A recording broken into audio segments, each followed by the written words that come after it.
Hello అండి, అందరికీ నమస్కారం. ఈరోజు ఈ వీడియోలో మనం 2024లో మొత్తం ఎన్ని శ్రావణ శుక్రవారాలు వచ్చాయి, అలాగే వరలక్ష్మి వ్రతం ఎప్పుడు వచ్చింది, వరలక్ష్మి వ్రతం రోజున కలశం పెట్టుకునే శుభ సమయాలు, అలాగే పూజ చేసుకునే శుభ సమయాలు, అలాగే మనము ముత్తైదువులకి తాంబూలం ఇచ్చే శుభ సమయాలని ఈ వీడియోలో తెలుసుకుందామండి. దానితో పాటు వరలక్ష్మి వ్రతం రోజు పూజ చేసుకోవడానికి కుదరని వాళ్ళు మళ్ళీ తిరిగి ఎప్పుడు పూజ చేసుకోవాలి అనేది ఈ వీడియోలో అయితే తెలుసుకుందాము. ప్లీజ్ వీడియోని లైక్ చేయడం అయితే మర్చిపోకండి. ఛానల్ ఎవరైనా సబ్స్క్రైబ్ చేసుకోకపోతే సబ్స్క్రైబ్ చేసుకొని పక్కనే ఉన్న బెల్ ఐకాన్ క్లిక్ చేయండి. ఇప్పుడైతే వీడియోలోకి వెళ్దాము. 2024లో మనకి మొత్తం ఎన్ని శ్రావణ శుక్రవారాలు వచ్చాయి అంటే మొత్తం మనకి 4 శ్రావణ శుక్రవారాలు అయితే వచ్చాయండి. మరి వరలక్ష్మి వ్రతం ఎప్పుడు జరుపుకోవాలి అంటే ఎప్పుడైనా సరే మనము శ్రావణ మాసంలో పౌర్ణమికి ముందు వచ్చే 2వ శ్రావణ శుక్రవారం రోజున వరలక్ష్మి వ్రతాన్ని జరుపుకుంటామండి.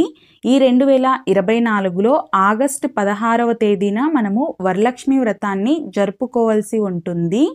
వరలక్ష్మి వ్రతం రోజు కలశం పెట్టుకునే శుభ సమయాలు ఏవి అంటే ఆగస్టు 16 శుక్రవారం రోజున మనము తెల్లవారుజాము నుండి కూడా ఉదయం 8 గంటల లోపు పెట్టుకోవచ్చండి.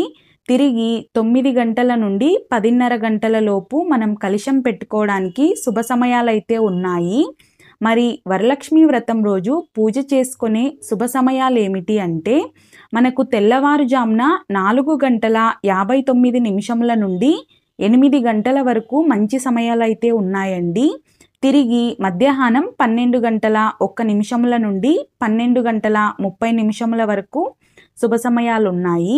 దానితో పాటు ఉదయం కానీ మధ్యాహ్నం కానీ కుదరని వారికి సాయంత్రం 5:30 నుండి 7:55 వరకు మనకి పూజ చేసుకోవడానికి శుభ సమయాలు అయితే ఉన్నాయి.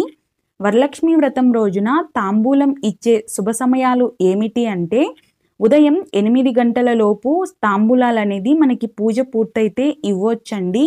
కాకపోతే మనకి ప్రసాదాలు ఇవన్నీ కూడా చేసుకోవడానికి టైం పడుతుంది కదా, కాబట్టి మనము మధ్యాహ్నం 12 గంటల నుండి 12:30 లోపైన ఇవ్వచ్చు. ఇక ఇప్పుడు కూడా కుదరకపోతే సాయంత్రం 5:39 నుండి 7:55 వరకైనా ఇవ్వచ్చండి. ఇక్కడ నేను చెప్పిన ఈ 3 సమయాలు చాలా మంచి సమయాలండి.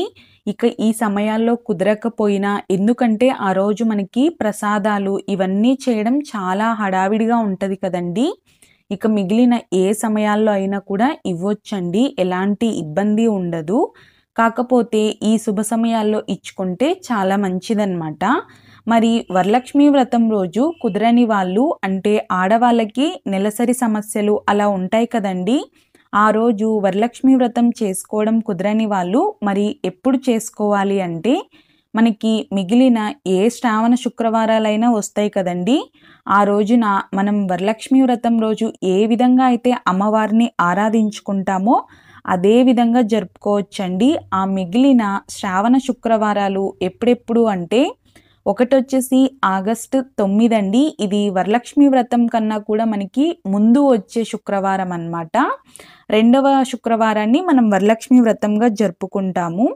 దాని తర్వాత మనకి ఆగస్టు 23 ఒక శుక్రవారం వస్తుందండి.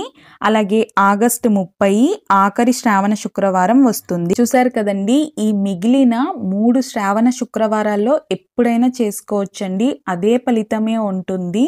ఆ అమ్మవారి అనుగ్రహం మనందరి మీద ఉండాలని మనస్ఫూర్తిగా కోరుకుంటూ వీడియోనైతే ఇక్కడితో ఎండ్ చేస్తున్నానండి. ప్లీజ్ వీడియో నచ్చితే లైక్ చేయండి, అలాగే మీ ఫ్రెండ్స్ అండ్ ఫ్యామిలీ మెంబర్స్కి వీడియోని షేర్ చేయడం మర్చిపోకండి. వీడియో చూసినందుకు మీకు కృతజ్ఞతలు.